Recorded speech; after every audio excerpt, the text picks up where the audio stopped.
ഈശോ മിശിഹായ്ക്ക് സ്തുതിയായിരിക്കട്ടെ. പ്രിയ സഹോദരങ്ങളെ, ജീവിച്ചിരിക്കുന്ന ഒരു വ്യക്തിയുടെ കൂടെ ഈശോ കൂടെ നടക്കുമ്പോൾ എന്തൊക്കെയാണ് പഠിപ്പിച്ചത് എന്നാണ് നമ്മൾ ഈ ദിവസങ്ങളിൽ കണ്ടുകൊണ്ടിരിക്കുന്നത്, കേട്ടുകൊണ്ടിരിക്കുന്നത്. നമുക്ക് ഇതെല്ലാം അറിയാമെങ്കിലും ഒരു വ്യക്തിയുടെ കൂടെ ഈശോ നടന്ന് കുറേ കാര്യങ്ങൾ പഠിപ്പിക്കുമ്പോൾ അത് നമുക്ക് പെട്ടെന്ന് ഗ്രഹിക്കാൻ കഴിയും. അതാണ് ഈ ദർശനങ്ങളുടെയെല്ലാം പ്രത്യേകത. വാത്സല്യയുടെ കൂടെ ഈശോ എന്തൊക്കെ പറഞ്ഞു അതെല്ലാം നമ്മോട് തന്നെയാണെന്ന് നമ്മൾ വിശ്വസിച്ചുകൊണ്ട് മുന്നോട്ട് പോകുമ്പോൾ വലിയ അനുഗ്രഹങ്ങൾ നമ്മുടെ ജീവിതത്തിൽ ഉണ്ടാകുന്നത് കാണാൻ കഴിയുന്നുണ്ട്. വാത്സല്യയുടെ ഈ സന്ദേശം ഇവിടെ പോസ്റ്റ് ചെയ്തതിന് ശേഷം ധാരാളം ആളുകൾ എനിക്ക് വാട്സപ്പിൽ മെസ്സേജ് അയക്കുന്നുണ്ട്. ഇതൊരു നല്ല പഠനമാണ്, പെട്ടെന്ന് നമുക്ക് ജീവിതം മാറ്റാൻ പറ്റുന്നുണ്ട് എന്നൊക്കെയാണ് അവർ പറയുന്നത്. തീർച്ചയായിട്ടും ഓരോ ചെറിയ കാര്യങ്ങളും പറഞ്ഞു തരുമ്പോൾ പുതിയ പുതിയ അറിവുകളാണ്. എപ്പോഴും നന്മയായിരിക്കാൻ, നല്ലവരായിരിക്കാൻ സാധിക്കുന്നില്ലല്ലോ എന്ന് ഓർത്ത് നമ്മൾ വിഷമിക്കുമ്പോൾ അതിൻ്റെ മറുപടി ദൈവം വാത്സല്യയ്ക്ക് കൊടുത്തിട്ടുണ്ട്. അതുപോലെ എപ്പോഴും നിന്നെ ചിന്തിച്ചിരിക്കാൻ സാധിക്കുമോ എന്ന് ചോദിച്ചപ്പോൾ ഈശോ പറഞ്ഞ ആ മറുപടി ഉണ്ടല്ലോ, സ്നേഹത്തോടുകൂടെ നീ ലോകത്ത് ചെയ്യുന്നത് എന്തും എന്നെ ഓർക്കലാണ്, കാരണം ഞാൻ സ്നേഹമാണ്, സ്നേഹം തന്നെയാണ് എന്ന്. ഇന്ന് നമ്മെ ഈശോ വേറൊരു കാര്യമാണ് പഠിപ്പിക്കുന്നത്. ഈശോ വാത്സല്യയോട് പറയുകയാണ്, പ്രിയപ്പെട്ടവളെ, ഞാൻ നിന്നെ വീണ്ടും വീണ്ടും ഓർമ്മിപ്പിക്കാൻ ആഗ്രഹിക്കുന്ന ഒരു കാര്യമുണ്ട്. എൻ്റെ മറ്റു മക്കളേക്കാൾ അധികം എനിക്ക് നിന്നോട് താല്പര്യമുണ്ട് എന്ന് നീ കരുതരുത്. എന്തെന്നാൽ നിനക്ക് യോഗ്യത യാതൊന്നുമില്ല. ഒരു യോഗ്യതയില്ലെങ്കിലും ഞാൻ നിന്നെ സ്നേഹിക്കുന്നു. ഞാൻ നിനക്ക് ഈ പ്രത്യേക കൃപാവരം നൽകിയിരിക്കുന്നത് അതെൻ്റെ ആഗ്രഹമായതുകൊണ്ടാണ്. നീ എൻ്റെ സന്ദേശവാഹകയായിരിക്കുക. നിന്നിൽ കൂടെ ഞാൻ എന്നെ തന്നെ വെളിപ്പെടുത്തും. എന്നിട്ട് പറയുകയാണ്, ഈ പറഞ്ഞതുകൊണ്ട് നീ എന്നെ തെറ്റിദ്ധരിക്കരുത്. എന്നാൽ എനിക്ക് നിന്നോടുള്ള സ്നേഹം അതിരറ്റതാണ്. ഞാൻ നിന്നെ തിരഞ്ഞെടുത്തിരിക്കുന്നത് കൊണ്ട് നീ എനിക്ക് പ്രിയപ്പെട്ടവളുമാണ്. പക്ഷേ മറ്റു മക്കളും എനിക്ക് പ്രിയപ്പെട്ടവരാണ്. പ്രിയ സഹോദരങ്ങളെ, ഈശോ ഇതിലൂടെ നമ്മെ വലിയ ഒരു കാര്യം പഠിപ്പിക്കുന്നുണ്ട്. എന്തെങ്കിലും കുറച്ച് കൃപകളൊക്കെ നമുക്ക് ലഭിച്ചു കഴിഞ്ഞാൽ, അല്ലെങ്കിൽ നമുക്ക് കുറച്ച് കഴിവുകളൊക്കെ ഉണ്ടായിക്കഴിഞ്ഞാൽ നമുക്കൊരു തോന്നലുണ്ട്, മറ്റുള്ളവരെല്ലാം വളരെ മോശക്കാരാണ്, നമ്മൾ മാത്രമാണ് വലുതെന്ന്. ഈ ഒരു ചിന്ത കടന്നു വരുന്നത് സാത്താനിൽ നിന്നാണ്. ചിലപ്പോൾ ഒരു കൃപയെ കിട്ടിയിട്ടുണ്ടാകുള്ളൂ, പക്ഷേ മറ്റു പല വരങ്ങളും ഉപയോഗിക്കാൻ തുടങ്ങുന്ന അവസ്ഥയിൽ ആപത്തിലേക്ക് ചെന്ന് പെട്ടിട്ടുള്ള അനേകം സംഭവങ്ങൾ എനിക്ക് അനുഭവമുണ്ട്. എൻ്റെ അടുത്ത് വന്ന് പറഞ്ഞിട്ടുണ്ട്. അതായത് രോഗശാന്തി വരമുള്ള ആൾ പിശാചിനെ ഓടിപ്പിക്കാൻ പുറപ്പെട്ടാൽ അതൊരിക്കലും നടക്കില്ല. ഈശോ ഏത് അനുഗ്രഹമാണോ കരുണ തോന്നി കൊടുത്തിരിക്കുന്നത് ആ അനുഗ്രഹത്തിന് നന്ദി പറഞ്ഞ് എളിമയോടുകൂടെ അത് ഉപയോഗിച്ചാൽ ഫലം കിട്ടും. അപ്പോൾ എനിക്കൊരു അനുഗ്രഹമുണ്ട് എന്ന് കരുതി എല്ലാ വരങ്ങളും പ്രയോഗിക്കുന്ന അവസ്ഥ. കാരണം ഒരു അനുഗ്രഹം കിട്ടുമ്പോഴേക്കും എല്ലാം ആയി എന്ന തോന്നലാണ് ഇതിൻ്റെ പിന്നിൽ. അങ്ങനെയൊരു തെറ്റിദ്ധാരണ വേണ്ടേ വേണ്ട എന്നാണ് ഈശോ ഇപ്പോൾ പറയുന്നത്.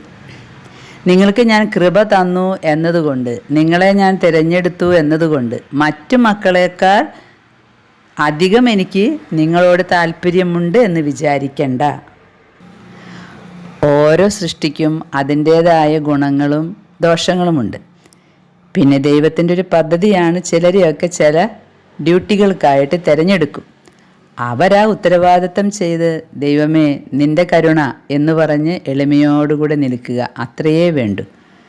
അതുകൊണ്ട് ഈ ഒരു സന്ദേശത്തിലൂടെ ഈശോ നമ്മെ പഠിപ്പിക്കുകയാണ്, എന്തെങ്കിലും കൃപകളുണ്ട് എന്ന് വിചാരിച്ച് അഹങ്കരിക്കേണ്ട. നീ മറ്റുള്ളവരെക്കാൾ ഉന്നതനാണ്, ഉന്നതയാണ് എന്ന് വിചാരിക്കുകയും വേണ്ട.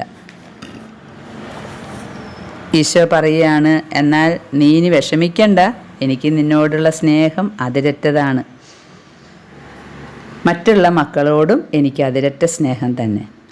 ഇതിൻ്റെ അർത്ഥം എങ്ങനെ മറച്ചിട്ട് തിരിച്ചിട്ട് നമ്മൾ ചിന്തിച്ചാലും ഈശോ, ദൈവമായ ഈശോ എല്ലാ മക്കളെയും ഒരുപോലെ സ്നേഹിക്കുന്നു.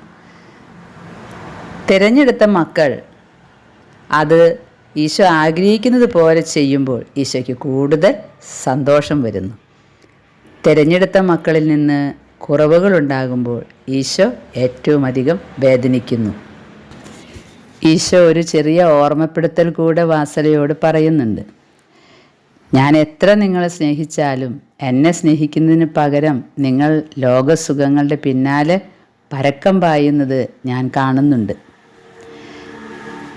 ഇങ്ങനെ പരക്കം പാഞ്ഞ് നിങ്ങൾ പോകുമ്പോൾ, എന്നിൽ നിന്നും നിങ്ങൾ അകന്നു മാറുമ്പോൾ ഞാൻ എന്തുമാത്രം വേദനിക്കുന്നു എന്ന് നിങ്ങൾ അറിയുന്നില്ല. എന്നിട്ട് ഈശോ പറയുകയാണ്, സമാധാനത്തിൻ്റെയും സ്നേഹത്തിൻ്റെയും ആത്മീയ ലോകത്തിലേക്ക് നീ പ്രവേശിക്കുക, എൻ്റെ ശരീരം ഭക്ഷിക്കുക. എന്തെന്നാൽ എൻ്റെ ശരീരവും പരിശുദ്ധവും നിങ്ങളെ ശുദ്ധീകരിക്കുന്നതുമാണ് എന്ന്. വാത്സല്യയുടെ ആ ഒരു സഭയിൽ കർത്താവിൻ്റെ ശരീരം എന്നും ഭക്ഷിക്കുന്ന പതിവില്ലല്ലോ. അതുകൊണ്ടാണ് ഈശോ പറയുന്നത്, എൻ്റെ ശരീരമാണ് നിങ്ങളെ ശുദ്ധീകരിക്കുക, എൻ്റെ രക്തമാണ് നിങ്ങളെ ശുദ്ധീകരിക്കുക എന്ന് വാത്സല്യയെ പഠിപ്പിക്കുകയാണ്. ഈശോ എപ്പോഴും വാത്സല്യയുടെ കൂടെയുണ്ടല്ലോ. ഇരിക്കുമ്പോഴും നിൽക്കുമ്പോഴും കിടക്കുമ്പോഴും പണിയെടുക്കുമ്പോഴും ഒക്കെ ഈശോ കാണിച്ചു കൊടുക്കുന്നുണ്ട്, ഞാൻ എൻ്റെ കൂടെയുണ്ട്. ഇതുപോലെ ഞാൻ എല്ലാ മക്കളുടെയും കൂടെയുണ്ട്. കൂടെ നടക്കുന്ന എന്നെ നിങ്ങൾ തിരിച്ചറിയുന്നില്ല എന്ന് മാത്രം. നമുക്ക് ദൈവത്തോട് മാപ്പ് ചോദിക്കേണ്ടി വരും. എത്രയൊക്കെ മനസ്സിനെ നമ്മൾ നിയന്ത്രിച്ചാലും പലപ്പോഴും ഈശോ കൂടെയുണ്ട് എന്ന കാര്യം നമ്മൾ മറന്നു പോവുകയാണ്. ഈ ദിവസങ്ങളിൽ അതിനുവേണ്ടി മാത്രമായിരുന്നു ശ്രമിച്ചുകൊണ്ടിരുന്നത്. പക്ഷേ പലപ്പോഴും അതിൽ പരാജയപ്പെട്ടു പോവുകയാണ്. ഈ ലോകത്തിൽ ജീവിക്കുമ്പോൾ അങ്ങനെയൊക്കെയാണ്. പ്രശ്നങ്ങളൊക്കെ വരുമ്പോൾ പെട്ടെന്ന് ഈശോ ഇവിടെ ഉണ്ട് എന്ന കാര്യം മറന്നു പോകും. നമ്മൾ പരിശ്രമിച്ചുകൊണ്ടിരിക്കുകയാണ്. നമ്മുടെ പരിശ്രമം കണ്ട് ഈശോ ഈ ഒരു ബോധ്യം നമുക്ക് തരും. വാത്സല്യയുടെ കൂടെ കട്ടിലിന്മേൽ കർത്താവ് ഇരിക്കുകയാണ്. എന്നിട്ട് വാത്സല്യയോട് ചോദിച്ചു, നിനക്ക് എൻ്റെ സാന്നിധ്യം മനസ്സിലാക്കാൻ കഴിയുന്നുണ്ടോ എന്ന്. നിന്നോട് കൂടെ ഞാൻ യേശു ഇപ്പോൾ ഇരിക്കുന്നുണ്ട്. പക്ഷേ ഇപ്പോൾ ഈ നിമിഷം ഞാൻ ഇവിടെ നിന്ന് എണീക്കും, കാരണം നീയും ഇപ്പോൾ ഇവിടെ നിന്ന് എണീക്കും. കട്ടിലിന്മേൽ രണ്ടുപേരും കൂടി ഇരിക്കുമ്പോൾ ഈശോ പറഞ്ഞതാണ്, ഞാനിപ്പോൾ ഇവിടെ നിന്ന് എഴുന്നേൽക്കും, നീയും എഴുന്നേൽക്കും. നീ എഴുന്നേൽക്കുന്നത് കൊണ്ടാണ് ഞാനും ഇവിടെ നിന്ന് എഴുന്നേൽക്കാൻ പോകുന്നത് എന്ന്.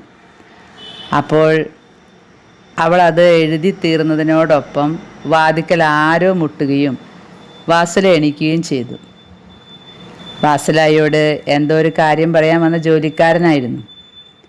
അപ്പോൾ അത് മുൻകൂട്ടി തന്നെ ഈശോ പറഞ്ഞു, നീ ഇപ്പോൾ ഇവിടെ നിന്ന് എഴുന്നേൽക്കും, ഞാനും അപ്പോൾ എഴുന്നേൽക്കും. നീ എവിടേക്ക് പോകുന്നു, ഞാൻ നിൻ്റെ കൂടെ ഉണ്ടാകും. അതാണ് കർത്താവ് പറയുന്നത്. നീ എവിടെ പോയാലും ദൈവത്തിൻ്റെ സാന്നിധ്യം ഉണ്ട് എന്ന് ഓർത്തുകൊള്ളുക എന്ന്. വാത്സല്യയ്ക്ക് ഇടയ്ക്കിടെ ഈ അവിശ്വാസം കയറി വരുമല്ലോ, സംശയം. അത് വളരെയധികം വാത്സല്യയെ വേദനിപ്പിക്കുന്നുണ്ട്.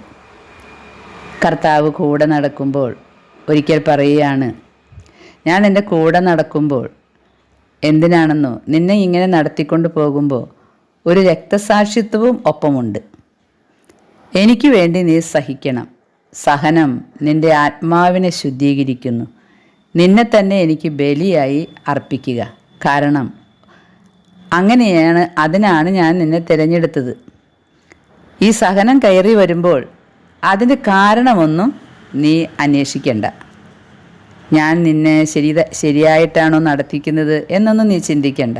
സഹനം നിൻ്റെ ജീവിതത്തിലേക്ക് കയറി വരുമ്പോൾ കാരണം അന്വേഷിക്കാതെ അത് നീ സഹിക്കുക. സഹനമാണ് ആത്മാവിനെ ശുദ്ധീകരിക്കുന്നതും ആത്മാക്കളെ നേടിയെടുക്കുന്നതും.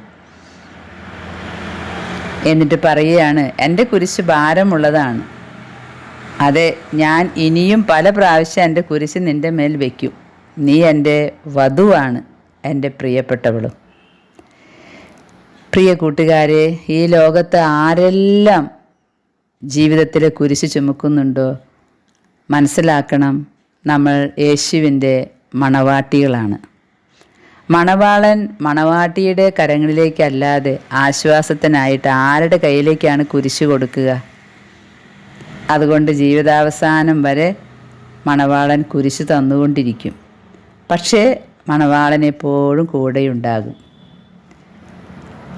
വാസുല ഇത് കേട്ടപ്പോൾ വളരെയധികം സന്തോഷിക്കുകയും എന്നാൽ ഒപ്പം കർത്താവിൻ്റെ ആ കുരിശ് കാണിച്ചു കൊടുത്തപ്പോൾ സങ്കടം വരികയും ചെയ്തു. ഒരിക്കൽ കർത്താവിൻ്റെ കുരിശ് കാണിച്ചു കൊടുത്തിട്ട് മരണവേദന അനുഭവിക്കുന്നത് പോലെ കർത്താവ് നിലവിളിക്കുന്നത് കാണിച്ചു കൊടുത്തു. വാസുലായ്ക്ക് സങ്കടമായി. അപ്പോൾ കർത്താവ് ചോദിച്ചു, ഞാൻ നിൻ്റെ അടുക്കൽ വരുന്നതിന് മുമ്പ് നീ എന്നെക്കുറിച്ച് ചിന്തിച്ചിട്ടുണ്ടോ? ഇല്ല കർത്താവേ എന്ന് പറഞ്ഞു. ഞാൻ നിന്നെ അന്വേഷിച്ച് കണ്ടുപിടിച്ചില്ലായിരുന്നെങ്കിൽ നീ എൻ്റെ പക്കൽ വരുമായിരുന്നോ? ഇല്ല, എനിക്ക് തോന്നുന്നില്ല എന്ന് പറഞ്ഞു. എന്നിട്ട് കർത്താവ് ചോദിച്ചു, ഇപ്പോൾ നീ എന്നെ സ്നേഹിക്കുന്നുണ്ടോ? വാസുല പറഞ്ഞു, തീർച്ചയായിട്ടും. എൻ്റെ നടത്തിപ്പ് നിന്നിൽ വ്യത്യാസം വരുത്തിയല്ലേ എന്ന്. വാസുല പറഞ്ഞു, തീർച്ചയായും കർത്താവേ എന്ന്. അപ്പോൾ കർത്താവ് പറഞ്ഞു, നീ എന്നിൽ മാത്രം ആശ്രയിക്കുക. ഞാൻ എൻ്റെ മക്കളെ എല്ലാവരെയും ഒന്നിച്ചു കൂട്ടും. നിന്നിലൂടെ അനേകർക്ക് ഞാൻ ഈ സന്ദേശം എത്തിക്കും. ഒരിക്കൽ ഈശോയുടെ ഹൃദയം കാണിച്ചു കൊടുത്തു. വാസുല ആ ഹൃദയത്തെ ഒന്ന് തൊട്ടു നോക്കി. അത് വളരെ ചൂടുള്ളതും സ്നേഹിക്കപ്പെടുവാനുള്ള ദാഹം കൊണ്ട് ത്രസിക്കുന്നതുമായിരുന്നത്രേ. എന്നിട്ട് ഈശോ പറഞ്ഞു, ഞാൻ നിന്നെ ഒന്ന് ചുംബിക്കട്ടെ എന്ന്. അപ്പോൾ വാസുലയ്ക്ക് തോന്നി, ഇതെന്താണ്, തിന്മയുടെ ശ്രമമാണോ ഇത്? അത് മനസ്സിലാക്കിയ ഉടനെ കർത്താവ് പറഞ്ഞു, ഞാൻ യേശുവാണ്, നീ ഭയപ്പെടേണ്ട എന്ന്. എന്നിട്ട് കർത്താവ് ചോദിച്ചു, നീ എന്തുകൊണ്ടാണ് ഞാൻ നിന്നെ ചുംബിക്കട്ടെ എന്ന് പറഞ്ഞപ്പോൾ ഇങ്ങനെ സംശയിച്ച് നിൽക്കുന്നത്? വാസുല പറഞ്ഞു, ദൈവമേ, അങ്ങിൽ നിന്നൊരു ചുംബനത്തിന് ഞാൻ അർഹത ഉള്ളവളല്ല, അതുകൊണ്ടാണ്.